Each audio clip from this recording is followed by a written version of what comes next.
Well, welcome to the Movements Podcast. We're talking today to Tim Scheuer, and those who've been following the podcast will know a bit of the story of Tim's background and his work in Sydney in an area called Aids. And if you need a bit of background, go back there. There's plenty of good listening. But we're just going to start today by talking to Tim about a recent trip he had to spend some time with another person we've been tracking with, Jeff Sundell. And so welcome today, Tim. Good to have you on board. Thank you, Steve. And Tim, now you I guess probably 6 or 8 weeks ago, took a trip to Bugger Holler, apparently, near Charlotte, North Carolina, where Jeff Sundell hangs out. What prompted you to go halfway around the world to that part of the US? Well, Steve, as you know, over the last 2.5 years, I've gotten very excited about church planting movements, and in particular T4T, or training for trainers. I've been using sort of the four fields model and seeing God do some wonderful things in our context in southwestern Sydney, particularly in Field 1 and Field 2. Field 1, of course, is how do you enter the field and begin to engage with people, your target group. And Field 2 is how do you share your story and Jesus' story with people and lead people into relationship with Christ. We've seen some really good things happen, but I particularly felt, we've really come up against a wall and saw less than impressive progress in Field 3, which is about discipleship, and Field 4, which is about church formation. And those are the critical fields that if we're going to see multiplication and exponential growth, I realized, we've got too few mature disciples emerging, too few local people winning people to faith and leading groups, and the generational growth really wasn't happening in any significant way. So we felt really stuck, and that's what prompted me to go and figure out how Jeff was seeing this happen in his context in North Carolina. Okay, and I think the last time we talked about this, you said you'd seen quite a large number of people have come to faith in the area. Is that right? Yeah, that's right. Yeah. Probably well over 100 people in 2.5 years, but too few of those people really going on to maturity and fruitfulness in terms of leading others to Christ and starting groups, training others, and that's what I have discovered is absolutely necessary if you're going to see generational growth and if you're going to impact lostness in a significant and major way. So the baton wasn't being passed on, or you're wanting to see that happen, but they weren't taking it and running with it. Wanting to see it happen, but not able to bring it about. Okay. Well, tell us what you learned through your time in the US. Well, it was an extremely encouraging time in the Lord for many, many reasons. But one of the reasons was I've never met so many new believers, being 1 to 3 year old Christians, many of whom were ex-crack addicts and or crack dealers who were leading people to faith and leading groups. It was absolutely exhilarating to see how God was working and moving. And I think the reason why that's happening in North Carolina is Jeff is very clear about how he measures success in terms of church planting movement and training for trainers, or T4T.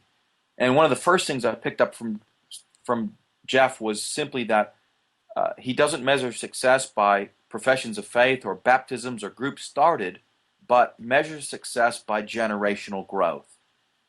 And I had not really I knew that conceptually, but I had not seen it happen before. And so it was a bit of a vague concept to me.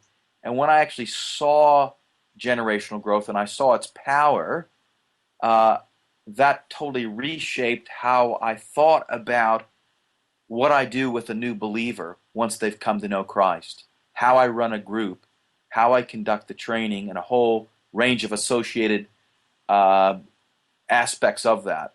Tim, what is generational growth? Well, I guess if we point ourselves back to 2 Timothy 2:2, that's probably the best starting point, where Paul, writing to Timothy, says, the things you've heard me say in the presence of many witnesses, Paul to Timothy, he says to Timothy, entrust those things to reliable men who will also be qualified to teach others. So we see in that example 4 generations: Paul to Timothy, Timothy to reliable men to others, and hence in Acts 19 verse 10, as a result of what Paul and Timothy were doing in Ephesus, in a fairly short period of time, the whole province of Asia, both Jews and Greeks, heard the word of the Lord. Now, is that because they all came to the lecture hall of Tyrannus next to the synagogue? I don't think so. I think because these discipleship change, this generational growth was happening, where one person was grasping hold of a pattern of teaching, of sharing the gospel, and of helping people get established in a pattern of obeying Christ and his basic commands, and those people were then enabled and empowered to pass that on to the next generation, and to the next generation, and to the next generation. So I guess that's what we mean by generational growth. And you said you saw that being worked out in the work of Jeff and the other folk that he's trained. What did it look like? Well, I actually saw that in 2 ways, and one was, as you say, practically just seeing how generational growth is happening among the men and women in the groups in the areas where Jeff is working. But the second thing that was just so helpful was a simple exercise we were a part of on a particular Sunday night with a group of about 50 people. And in the exercise, we had done a study on multiplying the workers, and we looked at Exodus 18 and Moses and his father-in-law Jethro, and then we looked at that passage, 2 Timothy 2:2. And Jeff then said to the group, he said, listen, I want to try an experiment here. And he took a volunteer from the group, and he taught this person the 9 keys to church planting movements, along with the hand signals. And then he said to the person, after about 3 or 4 minutes of this person, getting these 9 keys and their associated hand signals down pat, so they could do it with confidence, he said, now I want you to choose someone, and I want you to go and teach them this thing, these 9 hand signals and keys, and I'm going to come with you to help you. And so this person chose someone, and they chose a fellow whose name was Tom, and Tom was sort of new and struggling a little bit with this, but Jeff was there to help Angie train Tom, and probably after about 4 or 5 minutes, Tom finally got this down pat, and then Angie said to Tom, you go find someone else, and I'll come with you to help train that person. And Jeff said, well, I'll go find someone else. Well, about another 12 to 15 minutes went by, and it just seemed at the beginning it was so slow and so tedious. But after these 12 or 15 minutes, it seemed like most of the room was standing up. A few minutes later, someone tapped me on the shoulder, trained me with these 9 keys and associated hand signals. I trained someone else quite quickly, and about that time, maybe a total of 30 minutes had gone by, and Jeff says, I think that's it. And I looked around the room, and everybody had been trained. And then he took the person who was trained last and said, let's see what you've learned, and compare that to the person who learned first, and it was fundamentally the same. And I thought, it was just so powerful, and I don't know if that description does it any justice at all. But Jeff then told us that he'd done this once with 6,000 people, and it took about an hour and a half. One of the things that I learned, that church planting movements in the beginning are not rapid. They can be slow, they can be hard work, they can be tedious, and certainly that was the situation in this little exercise we did. But once the number of people multiplied that were able to effectively pass on to others and train others, the rate of acceleration of growth and spread was just phenomenal. And my eyes were really open through that simple little exercise, and it made me realize that is why it's so important to be able to train people in a first generation group well enough to ensure that they are competent and confident to pass the basics on to the next generation, or you're never going to have movement. And that's really where I was hitting the walls, and where I now realize I was doing such a poor job of skipping and being timid in a whole range of areas associated with the way I was training other people. Okay. And so we can't just assume the gospel's going to spread contagiously through networks of relationships. Alongside of that, it's got to be up at early on some real intentionality in training and apprenticeship of people. Exactly, and that's where the T4T process, and in particular the 3/3 process that's integral to T4T, is so radically important, particularly the red parts for those of you in the know. Okay, and we'll post on the blog some links where people can just find out more about that process and maybe get a copy of the book if they want to. Yeah. Can I mention two things? Yeah, yeah. I think this would be helpful. When I first started with this, as I said, 2.5 years ago, my first big fear barrier was overcoming the fear to actually get out there and tell people about Jesus and give them the opportunity and challenge to respond to Christ. And I felt, as I sought to just do that, in spite of my fear, I felt God was giving me courage to just go ahead and do it. And then immediately we began to see people responding. When people come to faith, and you're beginning to train them, there's two aspects of T4T that are absolutely critical. One is holding people accountable for what you're teaching them, and two is before they leave the training session, of getting them to practice what you've trained them to ensure that they are competent and confident.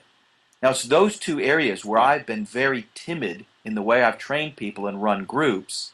And what I've found is I've faced a fear barrier there as well. And I've needed to find the grace and courage and boldness of God to be able to overcome that. Because it's so counterintuitive to the way I've ever been trained and the way I've ever trained others. But again, if generational growth is the measure of success and necessary to see movement happen, if I'm sending people out of a training meeting and they don't have the confidence to pass on what I've passed on to them, and they don't know who to pass it on, and they're not going to be held accountable, then you know what happens? They don't pass it on. Yeah. It's exactly where had become unstuck in prior months, and why I was seeing so few people really pass on the things I was trying to train them in. And what sort of things should we be trying to train people in? I'm thinking in terms of new believers.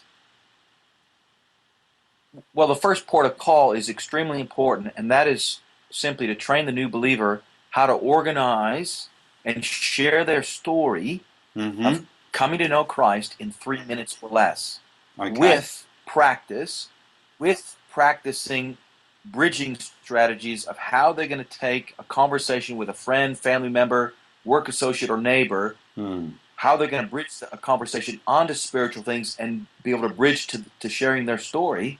And then, second step, which is closely associated, how to share Jesus' story.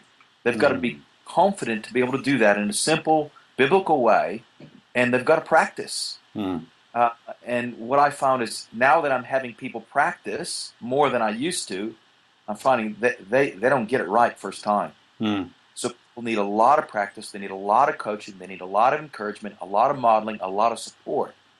And so the way I'm training now and running groups is very significantly different than the way I was just 3 months ago, following my visit and watching how Jeff's been doing it and how you need to do it in order to see that generational growth take place.